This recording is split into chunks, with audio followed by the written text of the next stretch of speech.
A letter to our fellow Americans. A letter to our fellow Americans. A letter to our fellow Americans.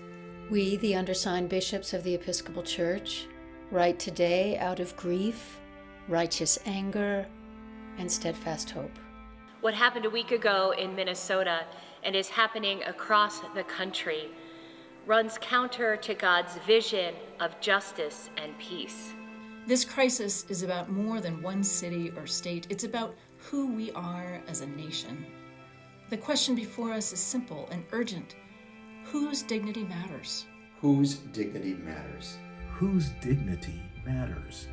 In the wake of the tragic deaths of 2 U.S. citizens, Alex Preddy and Renee Good, we join Minnesotans and people across the nation in mourning 2 precious lives lost to state-sanctioned violence. We grieve with their families, their friends, and everyone harmed by the government's policies. When fear becomes policy, everyone suffers. We call on Americans to trust their moral compass and to question rhetoric that trades in fear rather than truth. As Episcopalians, our moral compass is rooted firmly in the gospel of Jesus Christ. This is what we know. Women were shoved to the ground, children torn from their families, and citizens silenced and demeaned for exercising their constitutional rights. These actions sow fear, cast doubt, and wear us down with endless noise. We cannot presume to speak for everyone or prescribe only one way to respond. For our part, we can only do as Jesus' teaching shows us. This is a moment for action. This is a moment for action. This is a moment for action. And we call on people of faith to stand by your values and to act as your conscience demands. We urge the immediate suspension of ICE and Border Patrol operations in Minnesota and in any community where enforcement has eroded public trust. Because the rule of law is weakened, not strengthened, when power is exercised without restraint. We also call for transparent, independent investigations of the people killed. Investigations centered on truth, not politics. Justice cannot wait, and accountability is essential to healing. We call on the elected officials of our nation to remember the values that we share, including the rule of law. Rooted in our Constitution, it ensures that law, not the arbitrary will of individuals, governs us all, protecting individual rights, ensuring fairness, and maintaining stability. Every act of courage matters. Every act of courage matters. Every act of courage matters.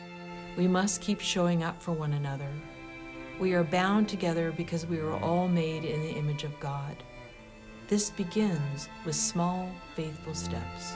As bishops in the Episcopal Church, we promise to keep showing up, to pray, to speak, and to stand with every person working to make our communities just, safe, and whole. We are committed to making our communities safer and more compassionate. So children can walk to school without fear. So that families can shop and work and worship freely. So we recognize the dignity of every neighbor, immigrant communities, military families, law enforcement officers, nurses, teachers, and essential workers alike. You may feel powerless, angry, or heartbroken right now. Know that you're not alone. Each of us has real power. Community power, financial power, political power, and knowledge power. We can show up for our neighbors, support small businesses and food banks, contact elected officials, and vote.